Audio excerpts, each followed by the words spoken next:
नमस्कार, स्वागत है आपका एबीपी न्यूज में। आपके साथ मैं हूं नेहा पंत।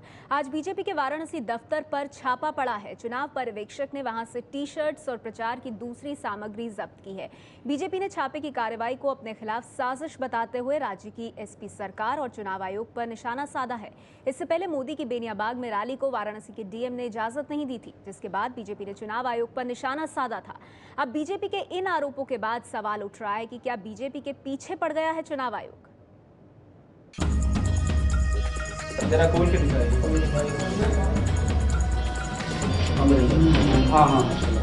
हंगामे की ये तस्वीरें उस वक्त की हैं जब वाराणसी के सिगरा में बीजेपी के दफ्तर पर छापा मारने के लिए प्रशासन की टीम पहुंची थी। बीजेपी दफ्तर की तलाशी के बाद चुनाव आयोग की टीम ने गाड़ियों में रखे टी शर्ट्स और चुनाव प्रचार की दूसरी सामग्री को जब्त कर लिया। देख सकते हैं कि इसमें कुछ टी शर्ट हैं, ये टी शर्ट दिखाई दे रही हैं।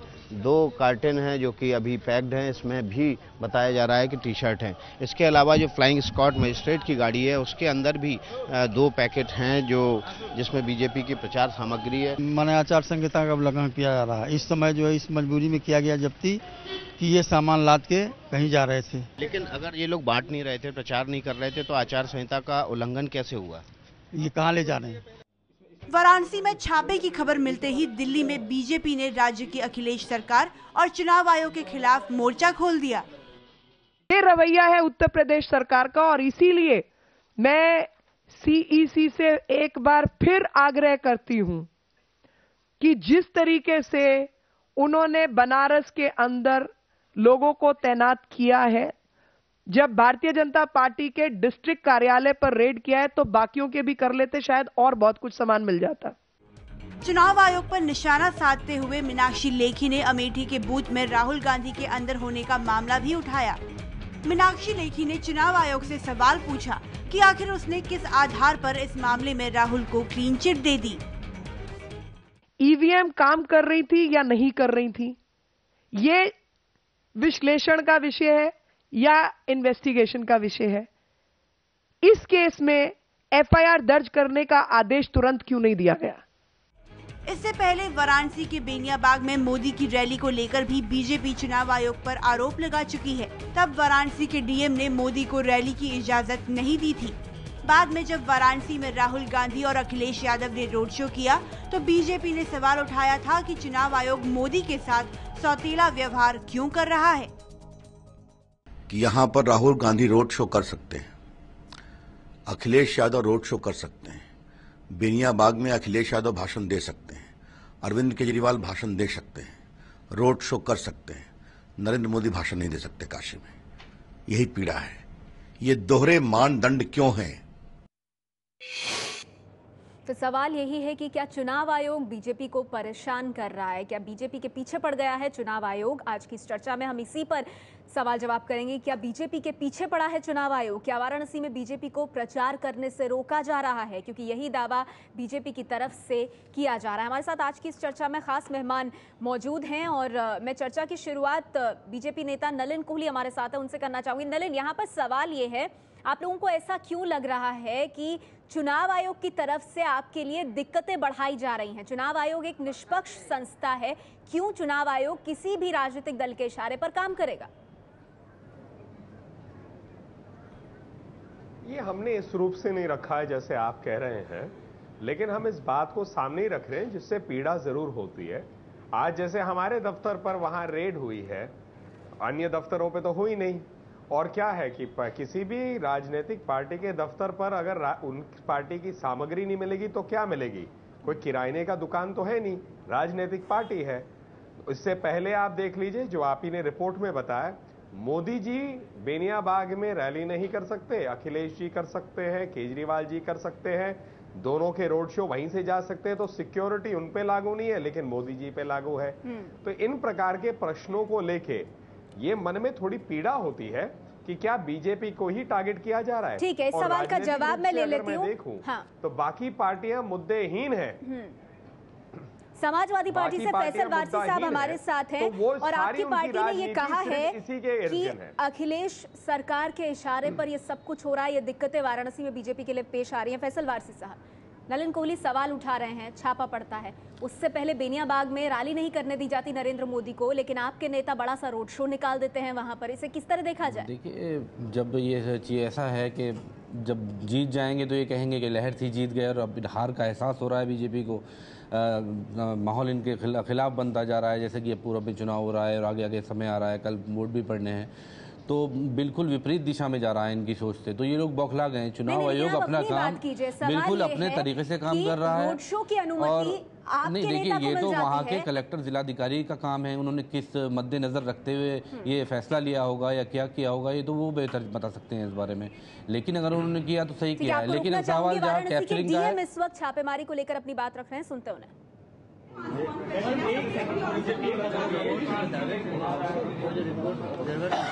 सर, आज जो बीजेपी ऑफिस में कार्रवाई हुई है उसमें इंफॉर्मेशन आई, तो जो फ्लाइंग स्क्वाड्स होते हैं उनके द्वारा जब वहां पे मौके पे गए तो एक गाड़ी के अंदर 2074 टी शर्ट्स, 5000 पैम्फलेट्स और कुछ बैजेस वगैरह मिले हैं। पर 10 मई को 6 PM ऑनवर्ड्स, जो कि रूल है, प्रचार नहीं हो सकता। तो ये हम लोगों को मटेरियल मिला है, कहीं ऐसा नहीं मिला कि डिस्ट्रीब्यूट हो रहा हो या इन्फ्लुएंस इससे हो रहा हो किसी को। तो हम लोगों ने कमीशन में डायरेक्शंस के लिए बात की है, एज पर जो भी इंस्ट्रक्शंस होंगे। नहीं, कमीशन से मुझे अभी फोन आया है, उन्होंने एग्जामिन किया है, क्योंकि डिस्ट्रीब्यूशन के लिए नहीं हो रहा था, रखा हुआ था। They are decided to release the material. शराब की बोतलें नहीं मिली हैं, टी शर्ट मिले हैं, सैफरन कलर के, कुछ बत्ती मिले हैं। It was just kept there, not meant for distribution, so it has decided to release. नहीं, वो रखी हुई है, रखा हुआ था, इज नॉट बीइंग डिस्ट्रीब्यूटेड। नहीं, वो फ्लाइंग स्क्वाड आया, उसको इन्फॉर्मेशन मिला कि कुछ इस तरह के गुड्स है, उन्होंने चेक किया, चेक करते रहते हैं, काफी चेक करते हैं, हर जगह चेक करते हैं, बेस्ड ऑन इन्फॉर्मेशन। उसके बारे में जांच, कैंप रास्ता जो उड़ा है मोदी जी की रैली में, कल मुख्यमंत्री जी की रैली में, उस पर कोई FIR हुई, किसके कैमरे थे? ये मैं चेक करा लेता हूँ कैंप कॉप्टर वाले। सर, बीजेपी के खिलाफ इन्फॉर्मेशन मिली थी कि तमाम पार्टियों के खिलाफ कुछ इन्फॉर्मेशन मिल रही कि कुछ लोग यहाँ प्रचार प्रसार कर रहे हैं? देखिए, जो भी इन्फॉर्मेशन आ रही है इमीडिएटली एक्ट अपॉन किया जा रहा है और इमीडिएटली एक्शन हो रहा है। PM साहब, आम आदमी पार्टी ने 250 स्पाई कैमरे अपने लोगों को दिए हैं, क्या वो बूथ के अंदर जाएंगे? बूथ के अंदर का मैंने बता दिया, वोटिंग सीक्रेसी का हर किसी को राइट है, बूथ के अंदर की कोई रिकॉर्डिंग हम लोग अलाउ नहीं करेंगे। बूथ के अंदर पुलिस नहीं रहेगी, बूथ के बाहर रहेगी और गार्ड करेगी। सिविल पुलिस बाहर रहती है, बूथ के बाहर ही रहते हैं, बूथ के अंदर पुलिस नहीं। 45 कंपनी सिटी में,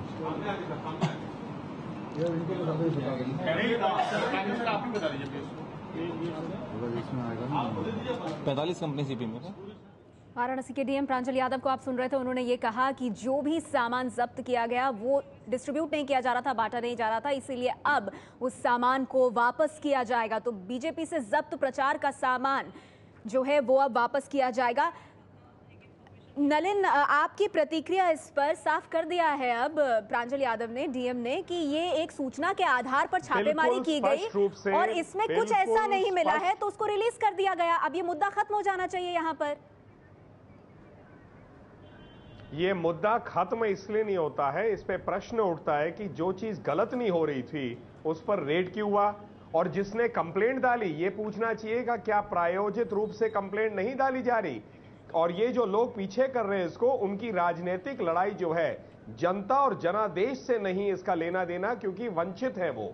ठीक है, आप समझते हैं अब भी बीजेपी इसको एक मामला बनाकर रखेगी, बावजूद इसके कि वाराणसी के DM ने इस पर अपनी जो स्थिति है वो स्पष्ट कर दिया। आम आदमी पार्टी से आशुतोष हमारे साथ इस चर्चा में मौजूद है। मामला नहीं, ठीक है, आगे ले जाती हूँ मैं इसको। हम इसे मामला नहीं, लेकिन आप कह रहे हैं बात खत्म नहीं हुई, ये कह रहे हैं ना कि बात खत्म नहीं हुई है। उस पर मेरी आशुतोष, मैंने आप ऐसा नहीं कहा, लोगों मैंने के कहा लिए प्रश्न भी उठा रहा यहाँ हूं पर कि नलिन इस पर ठीक है, देखना चाहिए। मैं आगे ले जाती हूँ इससे। आशुतोष, यहाँ पर आप लोगों के लिए भी एक सवाल कि बाकायदा 250 स्पाई कैम लगाकर बीजेपी के कार्यकर्ताओं पर नजर रखी जाएगी। एक चीज आप लोगों की तरफ से भी ये कही गई है, उस पर आप क्या कहेंगे?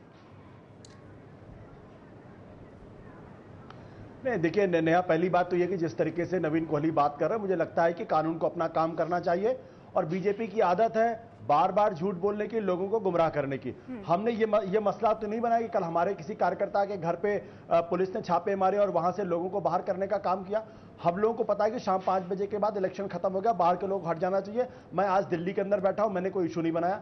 अमेठी के अंदर भी रात को 12 बजे के आसपास कुमार विश्वास के घर पर पुलिस गई, उनके परिवार को कहा कि आप लोग यहां से चले जाइए, हमने उसका इशू नहीं बनाया। और बीजेपी यहां पे उनके छापे पड़े तो वो इशू बना रही है। दरअसल बीजेपी की आदत हर मसले को इशू बनाने की। आप ये बताइए कि इलेक्शन कमीशन से परमिशन नहीं मिली, लेकिन नरेंद्र मोदी ने बनारस के अंदर जो है वो रोड शो करने का काम किया। तो ये कानून को मानते नहीं, अदालत को मानते नहीं, अदालत को गुमराह करते हैं, झूठ बोलने का इनका काम है। मेरा कहना है अगर कानून अपना काम करा तो कानून को काम करने दीजिए। ठीक है, डीएम ने साफ तौर पर कह दिया कि भाई हमने छापे मारे थे, फ्लाइंग स्क्वाड के पास जानकारी आई थी, मामला डिस्ट्रीब्यूट नहीं हो रहा है। जब डिस्ट्रीब्यूट नहीं हो रहा है तो उन्होंने रिलीज कर दिया। अब इसको मुद्दा तो बनाने आप की मानते बात हैं कि इसमें अब कुछ और खास बना नहीं है, बचा नहीं है और इस तरह के आरोप जो हैं वो ठीक नहीं। आशुतोष, मैं फिर आपके पास आऊंगी, माफ कीजिएगा, मुझे एक छोटे से ब्रेक के लिए रुकना पड़ रहा है। इस पर नलिन प्रतिक्रिया देना चाहते हैं, बाकी मेहमानों से भी बात करेंगे। हम जल्द लौटेंगे, लेकिन साथ ही आपको बता दें कि चुनाव अब खत्म होने वाला है और बड़ा सवाल है कि किसकी बनेगी सरकार। एबीपी न्यूज पर एग्जिट पोल जरूर देखिएगा कल शाम 5 बजे से लगातार।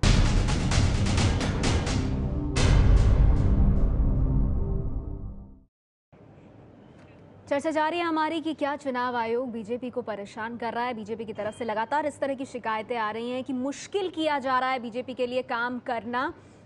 वाराणसी में हमारे साथ सारे मेहमान बने हुए हैं। कांग्रेस नेता प्रेमचंद्र मिश्रा जी हमारे साथ इस चर्चा में हैं। मिश्रा साहब, बीजेपी की तरफ से सवाल उठाया जा रहा है कि नरेंद्र मोदी को रैली नहीं करने दी जाती बेनियाबाग में, लेकिन राहुल गांधी रोड शो कर लेते हैं वाराणसी में। इसके अलावा ईवीएम वाले मामले में जिस तरह से उनको क्लीन चिट मिली है, इस पर भी एतराज है बीजेपी को और इसीलिए सवाल उठ रहा है कि क्या मुसीबतें खास तौर पर बीजेपी के लिए खड़ी की जा रही हैं?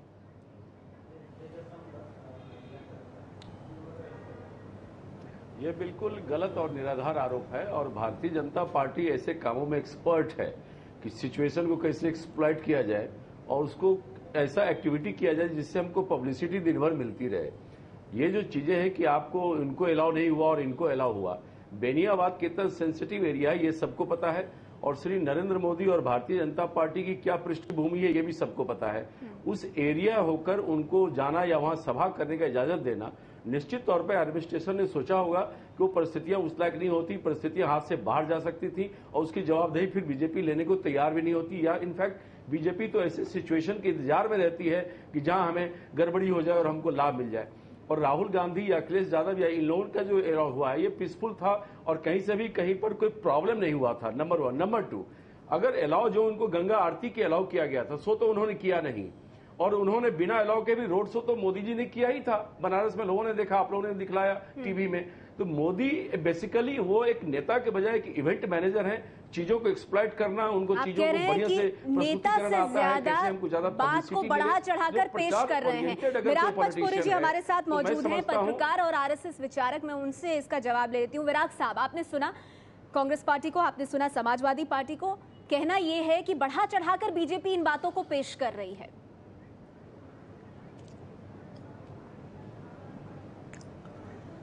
ऐसा इसमें 3 मुद्दे हैं। पहला मुद्दा यह है कि चुनाव आयोग ने मोदी जी को जो परमिशन नहीं दी वहां रैली करने की और आज वो उसका छापा भी पड़ा है और मटेरियल मिला फिर वापस किया है।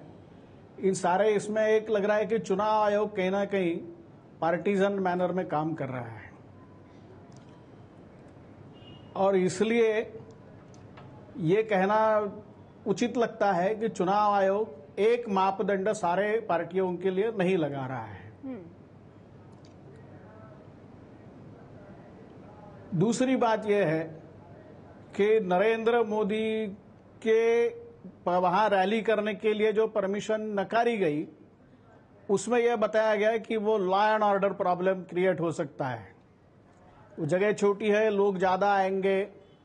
मैं समझता हूं कि जो वहां से और अपने दफ्तर तक नरेंद्र मोदी जी गए, उस समय उनको देखने के लिए जो भीड़ इकट्ठा हुई थी वाराणसी के रास्ते पे, उसमें किसी प्रकार का कोई law and order problem create नहीं हुआ। इस बात को भी चुनाव आयोग ने अपने नजर में रखना चाहिए। ठीक है।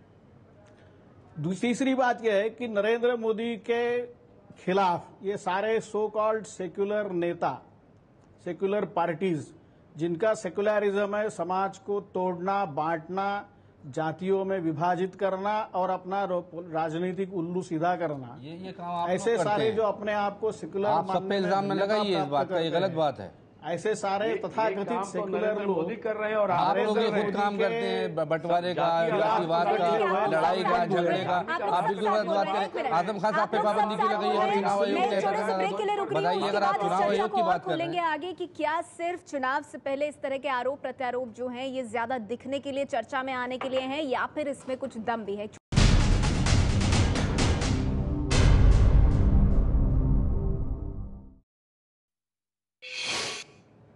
चर्चा जारी है हमारी कि क्या चुनाव आयोग द्वारा बीजेपी को परेशान किया जा रहा है। हमारे साथ सभी मेहमान बने हुए हैं। इससे पहले कि अपने राजनीतिक मेहमानों के पास जाऊं, विजय आपसे जानना चाहूंगी, बीजेपी के ये जो आरोप लग रहे हैं कि प्रशासन अपने हिसाब से चीजें चला रहा है वाराणसी में और चुनाव आयोग ध्यान नहीं दे रहा, इसमें कितना दम लगता है आपको? देखिए, अगर वाराणसी नहीं पूरे देश भर की और पूरे चुनाव भर की बात करें तो जिस पार्टी के खिलाफ जब चुनाव आयोग ने कुछ कहा है उस पार्टी को दर्द हुआ है। और मुझे तो ये लगता है कि चुनाव आयोग बड़ा नरम रहा है इस बार। जिस ढंग से राजनीतिक पार्टियों के नेताओं के बयान आए हैं, इतने तीखे बयान आए हैं, उसके बावजूद चुनाव आयोग करता क्या है कि एक नोटिस दे दिया। नोटिस देकर कहा कि साहब 2 दिन में जवाब दे देना। पॉलिटिकल पार्टी वाले कहते हैं साहब 2 दिन नहीं 4 दिन लगाएंगे। ठीक है भाई, 4 दिन बाद जवाब दे देना। 4 दिन बाद आप जवाब दे दिया तो चुनाव आयोग कहता है कि साहब आपने ठीक नहीं किया, ये जो है, लेकिन हम छोड़ देते हैं, अगली बार जरा ध्यान रखना। तो मुझे लगता है कि जितने तीखे बयान आए हैं, जितने छिछले बयान आए हैं, जितना राजनीति का स्तर गिरा है, भाषा का स्तर गिरा है, मुझे लगता है कि एक आध की उम्मीदवारी अगर रद्द कर देता चुनाव आयोग तो बहुत अच्छा रहता। तो आप कह रहे हैं कि जो नरमी दिखाई गई है चुनाव आयोग की तरफ से, वो चुनाव आयोग पर ही अब भारी पड़ती हुई दिखाई दे रही है। तमाम राजनीतिक पार्टियां हमले बोल रही हैं। आशुतोष, मैं आपसे जानना चाहूंगी, जब आपसे पहले बात हुई तो आपने ये कहा कि बीजेपी इसको एक मुद्दा बनाती हुई दिखाई दे रही है। नलिन जी, मैं आती हूँ आपके पास। सर, आपके पास भी आऊंगी, सब्र रखिए। आशुतोष जी, आपने इससे पहले ये कहा कि बीजेपी इस मामले को, छापे वाले मामले को मुद्दा बनाती हुई नजर आ रही है। बोल चुके हैं। लेकिन आशुतोष जी, यहाँ पे सवाल ये है कि राहुल गांधी को अमेठी के बूथ के अंदर जाने वाले मसले को लेकर तो चुनाव आयोग पर आप लोगों ने भी सवाल उठाए हैं। वो फैसला आप लोगों के साथ भी सही नहीं गया? नहीं, बिल्कुल हमने सवाल उठाया था। जिस तरीके की तस्वीरें आई थी उसमें सवाल उठाना लाजमी भी था, लेकिन अगर इलेक्शन कमीशन ने कोई फैसला दिया है तो वो फैसला हमें सिरोधार है। हमें ऑब्जेक्शन इस बात पे नहीं, हमें ऑब्जेक्शन इस बात को लेकर ये है कि हर पूरे क्या बीजेपी अपने आप को कानून के ऊपर समझती है? और जिस तरीके से बनारस के अंदर प्रांजल यादव को लगातार हमले किए जा रहे हैं, निशाना बनाया, जो बड़ा गंभीर मसला है, क्योंकि बनारस के अंदर आज बीजेपी को इस बात का एहसास हो गया कि बैकवर्ड वोट उनको नहीं मिल रहा, इसलिए वो प्रांजल यादव के खिलाफ अपने खुंदक निकाल रहे हैं। प्रांजल यादव को बार बार टारगेट किया जा रहा, प्रांजल यादव को निशाना बनाया जा रहा, जबकि वो इलेक्शन कमीशन के इशारे पर, इलेक्शन कमीशन के नुमाइंदे के तौर पर। तो मैं बीजेपी सवाल पूछना चाहता हूं कि भाई, आप बैकवर्ड का वोट नहीं मिल रहा है तो आप प्रांजल यादव को क्यों निशाना बना? जवाब ले लेती हूँ आशुतोष जी इसका। नलिन, आपका जवाब इस पर। मेरे 4 मुद्दे एक के बाद एक कहेंगे। पहली बात, मिश्रा जी, मैं एक ही बार बोला हूं, आपकी गिनती राहुल गांधी जी की तरह 22,000 करोड़ या 22,000 डेथ हुए उस प्रकार की है। दूसरी बात है कि आशुतोष जी हमें आप चौथी बार अभी बोल रहे हैं नलिन जी, झूठा बोलेंगे। आप लोग का पुराना टैक्टिस रहता है, नेता को कह दीजिए बार बोल रहे हैं ताकि केजरीवाल जी सीख ले, बच्चों की झूठी कसम नहीं खाते। तीसरी बार वो कहना चाहता है, मैं तीसरी बात कहना चाहूंगा, जो कहा जा रहा है कि हम टारगेट कर रहे हैं प्रांजल यादव जी को। प्रांजल यादव जी अखिलेश यादव जी और कांग्रेस के राहुल गांधी जी के लिए परमिशन दे सकते हैं, केजरीवाल जी के लिए कह सकते हैं, मोदी जी के लिए नहीं। ये विषय अब हम कई बार डिस्कस कर चुके हैं। और चौथी बात मैं आपकी जानकारी में डालना चाहूंगा कि अमित शाह जी ने अभी अभी एक बयान दिया है, उनका एक प्रेस विज्ञप्ति आया है जिसमें उन्होंने स्वागत किया है कि वाराणसी में बहुत स्ट्रांग पुलिस फोर्स दी गई है और इसी प्रकार से हमारी मांग है कि आजमगढ़ के अंदर में जहां मुख्यमंत्री स्वयं लड़ रहे हैं, घोसी, जौनपुर और गाजीपुर, इन चारों में माइक्रो लेवल तक फोर्स होनी चाहिए और वहां पर फ्री एंड फेयर इलेक्शन के लिए हर बूथ स्तर पे भी माइक्रो लेवल तक वीडियोग्राफी और माइक्रो ऑब्जर्वर और फोर्स तैनात होनी चाहिए, ताकि रखिए आपने अपने 4 पॉइंट्स आपने रखे बिना किसी हस्तक्षेप का। ठीक है, आपने अपने 4 पॉइंट्स रखे और जो आशुतोष आरोप लगा रहे हैं उसे आप खारिज कर रहे हैं। लेकिन मिश्रा जी, मैं आपके पास आना चाहूंगी, ये सवाल आखिर क्यों ना उठे जो बीजेपी जिस तरह का आरोप लगा रही है, जबकि जो राहुल गांधी हैं उनके रोड शो को परमिशन मिलती है, वो बेनियाबाग के उसी इलाके से होकर गुजरता है जहां नरेंद्र मोदी को परमिशन नहीं दी जाती, और आपके रोड शो में शहनाई वादक जो है उस्ताद बिस्मिल्लाह खान, उनके रिश्तेदार मौजूद है। तो एक सांकेतिक मैसेज भी आप लोग दे रहे हैं उसके माध्यम से।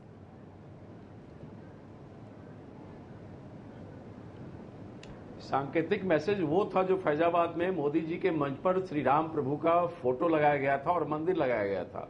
और रही बात बेनियाबाद एरिया के बारे में नियाजित, मैं स्पष्ट कर दूं, विजय त्रिवेदी जी भी इस चीज को जानते हैं। वो एरिया 3 भाग में अल्पसंख्यक बहुल इलाका है। वहां से हम किसी ऐसे प्रशासन ने जो स्टेप लिया, मैं समझता हूं इस दृष्टिकोण में रख के लिया होगा कि बहुत सेंसिटिव एरिया है, वहां मोदी जी जाते, हजारों लोगों को लेके जाते, हो सकता है स्थिति बिगड़ती, या जो बीजेपी की पृष्ठभूमि रही है स्थिति को बिगाड़ने का काम भी कर सकते हैं। छोटी सी चीज जोड़ना चाहूंगी, जो विराट साहब ने कही थी कि जब उनका पूरा का पूरा कारवां जा रहा था नरेंद्र मोदी का, वो बाद में रोड शो बन गया, लेकिन उस दौरान कुछ हुआ नहीं। आप पीसफुल डेमोन्स्ट्रेशन की बात कर रहे हैं, तो जो कारवां नरेंद्र मोदी का निकला था वाराणसी की गलियों से, उसमें भी कोई बड़ी चीज तो हुई नहीं, तो वो भी पीसफुल ही रहा एक तरह से, अगर उसी चीज पर हम बात को लेकर आए तो। बेनियाबाद की कैपेसिटी, बेनियाबाद उस एरिया जहां सभा करना चाहते थे मोदी जी, उसकी कैपेसिटी 30,000 है, और बीजेपी की तरफ से कहा गया कि हम लोग 1 लाख के करीब लोग आएंगे। यह भी एक परिस्थिति है जिसे हमें ध्यान में रखना पड़ेगा, क्योंकि बीजेपी हर चीजों को पॉलिटिकली एक्सप्लॉइट करती है। जवाब ले लेती हूं, उनको चीजों को बेचना आता है और हर चीज में पॉलिटिक्स करना। कुछ कंसर्न्स थे, कुछ चिंताएं थी, और उन्हें ध्यान में रखकर प्रशासन और चुनाव आयोग का यह फैसला, इसको राजनीति में क्यों डाला जाए? विराट जी। प्रशासन की अगर चिंताएं थी, कुछ कंसर्न थे, तो वो पहले से शेयर करते, और फिर ये कंसर्न जो है राहुल गांधी और अरविंद केजरीवाल और अखिलेश के लिए भी हो सकते थे। उनके लिए क्यों नहीं हुए? नरेंद्र मोदी के लिए क्यों, जिन्होंने देश भर में 450 से ज्यादा सभाएं ली है और एक भी सभा में कहीं इस प्रकार का टेंशन और ये नहीं हुआ, तो वहां कैसे होता? जैसा मैंने कहा कि वो सारा जो लोग जमा हुए थे वहां रास्ते पर उनको देखने के लिए, उन्होंने एक शब्द भी किसी से नहीं कहा, केवल हाथ जोड़कर चले गए। तो कहीं किसी ने पत्थर नहीं मारा, कुछ गाली गलौच नहीं हुआ, कुछ नहीं, शांतिपूर्ण ढंग से हुआ। विजय, कैसे ये कौन सा कंसर्न था डिस्ट्रिक्ट एडमिनिस्ट्रेशन ये कौन सी चिंता है जो बाकी नेताओं पर लागू नहीं होती लेकिन नरेंद्र मोदी पर होती है? ये लगातार गड़बड़ी हो सकती है। ये नरेंद्र मोदी पर कंसर्न था। नरेंद्र मोदी की पटना की रैली में भी बम फटे थे, आपको भी पता है, और बीजेपी के नेताओं ने भी बीच में चिंता जाहिर की थी कि नरेंद्र मोदी की सुरक्षा व्यवस्था दूसरों ने बढ़ाई जानी चाहिए और ज्यादा बढ़ाई जानी चाहिए। ये बीजेपी के नेताओं ने भी ये चिंता व्यक्त की थी। उसकी तो जांच चल रही है, कह रहे हैं कि किसी गुजरात और ने पुलिस किए से भी थे। उनको इस तरह का इनपुट मिला था, तो बहुत संभव है उसके आधार पर उन्होंने ये फैसला लिया। फैसल वारसी साहब, सवाल यहाँ पर ये भी है, रोड शो तो अखिलेश यादव का भी हुआ, उसमें मुस्लिम शख्स उनके साथ दिखाई दिए, तो आप लोग अपना रोड शो करें, आप लोग मैसेज दें वहां की 3 लाख मुस्लिम कम्युनिटी को, वो सही है, लेकिन अगर बीजेपी उसमें इजाजत मांगे तो उनके लिए दिक्कत। ये सवाल बीजेपी पूछ रही है। ऐसा नहीं है। अब देखिए, आजम खान साहब पे पाबंदी लगाई चुनाव आयोग ने और उधर अमित शाह को छूट दे दी, तो हमने तो उस पर कुछ नहीं कहा, बने रहे कि भाई ठीक है चुनाव आयोग का फैसला है। तो बीजेपी का काम तो आरोप लगाने का है ही, शुरू से तो आरोप की ही राजनीति कर रहे हैं। इस बार जो है 3 लोगों की लीडरशिप खत्म होनी है, जहां तक मैं समझता हूं, राहुल गांधी, नरेंद्र मोदी जी और केजरीवाल जी। अमित शाह ने तो माफी मांगी थी, इसलिए उनको उन पर चुनाव नहीं, तो खान साहब ने ऐसा कुछ गलत नहीं कहा ना कि माफी मांगते हैं। इनकी तीनों की लीडरशिप खत्म होनी है, और ऊपर वाले से ये भी दुआ है कि राहुल गांधी जैसी जवानी और अडवाणी जैसा बुढ़ापा ऊपर वाला किसी को न दे, क्योंकि कांग्रेस का युवाओं का कोई जोश नहीं कांग्रेस में, और बुजुर्गों की बीजेपी में इज्जत नहीं है। में कितनी हवा है वो जनता बताएगी। आशुतोष इस पर कुछ कहना चाहते हैं? जी आशुतोष। अखिलेश जी हैं, ठीक है, उनका मान है, सम्मान है, युवाओं की दिल की धड़कन है। और नलिन जी, एक चीज और बता दूं, हम बूथ कैप्चरिंग और आप जो आरोप लगाते हैं ये काम नहीं करते, हम कैप्चरिंग करते हैं मगर दिलों की करते हैं, बूथ की कैप्चरिंग नहीं करते हैं। ठीक है आशुतोष। नेहा जी, मैं एक बुनियादी सवाल उठाना चाहता हूं। मैं जानना चाहता हूं कि विराग पाचपोरे यहाँ किस हैसियत से बैठे हुए हैं, क्योंकि विराग पाचपोरे वो एक सांस्कृतिक सामाजिक संगठन के व्यक्ति हैं और उन्होंने बाकायदा लिखकर सरदार पटेल को दिया था कि उनका संगठन किसी तरीके की राजनीति नहीं करेगा। इसी आधार पर उन पर 1948 में बैन हटा था, और आज वो बैठकर यहाँ पर राजनीतिक बयानबाजी कर रहे हैं। वो उस करार का उल्लंघन कर रहे हैं जिसकी वजह से उनके ऊपर बैन हटा था। तो मैं जानना चाहता हूं विराग पाचपोरे को अधिकार किसने दिया है? क्या भारत सरकार की तरफ से कहा गया है कि आरएसएस जो है वो राजनीति कर सकती है, राजनीतिक बयानबाजी कर सकती है? वो क्यों बैठ कर बयानबाजी कर रहे हैं? मेहमान की हैसियत से इधर आए हैं और अपनी बात वो रख रहे हैं। देश में चुनाव के मेहमान की बात सभी को अधिकार है। आरएसएस की बुनियाद आरएसएस ठीक है, वो मसला है आशुतोष, वो एक अलग मसला है, उसको आज कांग्रेस ने भी खूब उठाया। हम अपने से भटक जाएंगे आशुतोष, आप भी इस बात को मानेंगे। अभी जो चुनाव आयोग, प्रशासन, वाराणसी के और बीजेपी के बीच जो तनातनी चल रही है उस पर हम रहे तो अच्छा रहेगा। ये एक और चर्चा का विषय हो सकता है। विराग जी, मैं आपके पास आऊंगी। ये मुद्दा है। हाँ नलिन, आप क्या कहना चाहते हैं, बोलिए। नेहा जी, मैं दो बातें यहां कहना चाहूंगा कि किस प्रकार से दिल से जुड़ते हैं अखिलेश की सरकार, वो है हमने मुजफ्फरनगर में देख लिया। आपका कारनामा था, हमारा नहीं। हमने रात भी पैसे दिए, मदद पहुंचाई है। हम देख रहे हैं, हम मुझे कहने दीजिए, बीच में मत रोकिए। कोई गलत काम नहीं किया। हम आपकी तरह डंडा लेके भी नहीं दौड़ते, वो भी हमने आपका देखा था कि कैसे आप लोगों के ऊपर डंडा लेके दौड़ जाते हैं। हमारे ये काम नहीं है। मैं शालीनता से डिबेट को लेता हूँ। नहीं, अगर आप लोग एक दूसरे के बीच में बोलेंगे, मैं कंट्रोल कर रही हूँ। आप छोड़ के जाइए, आप कहते रहते हैं जाते हैं नहीं। करेंगे नलिन जी, तो आप दर्शकों के बीच क्या संदेश दे रहे हैं? ये चर्चा हम अपने लिए नहीं कर रहे हैं, दर्शकों के लिए कर रहे हैं। फैसल जी, मैं चुप करा रही हूँ उन्हें, आप भी संयम रखिए थोड़ा। नलिन जी, यहाँ पर सवाल एक है, एक मिनट, ये उनका ठीक है, चलिए मैं एक ब्रेक के लिए रुक रही हूँ, ब्रेक के बाद लौटते हैं, चर्चा जारी रहेगी। जल्द हमसे उलझिएगा भी मत। आपको बता दें कि अमित शाह का एक अहम बयान आया है जिसमें उन्होंने कहा है कि वाराणसी में जिस तरह की तैयारियां हैं उससे संतुष्ट है बीजेपी। वाराणसी के सुरक्षा इंतजामों से तो बीजेपी खुश है, लेकिन साथ ही ये भी कहा है कि आजमगढ़, जौनपुर, घोसी यहाँ के जो इंतजाम हैं उनसे खुश नहीं है। यहाँ पर पैरामिलिट्री फोर्सेस की तैनाती नहीं होने की वजह से दिक्कत बढ़ सकती है। इस वक्त की बड़ी खबर, वाराणसी के सुरक्षा इंतजाम से खुश है बीजेपी। अमित शाह ने बयान जारी करके संतोष जताया है।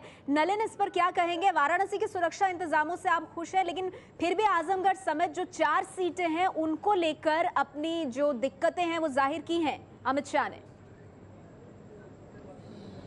ये आखिरी फेज है, कुछ ही घंटों में चुनाव हो जाएगा। फोर्स इस देश में उपलब्ध है, कहीं और चुनाव नहीं है। इन 4 सीटों में एक मुलायम सिंह यादव जी खुद लड़ रहे हैं जो उत्तर प्रदेश के मुख्यमंत्री हैं आजमगढ़ से।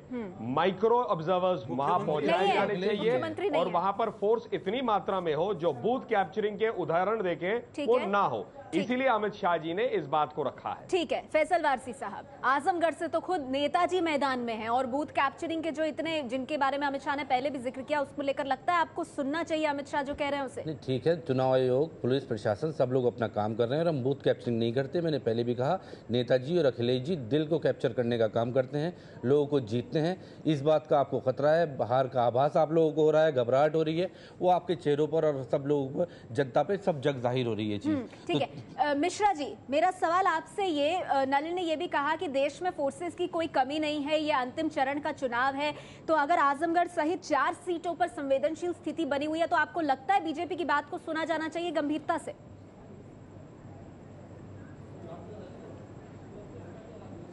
मेरे ख्याल से बीजेपी को विजडम प्रिवेल करे कि उनको सब चीज का अच्छा नजर आवे।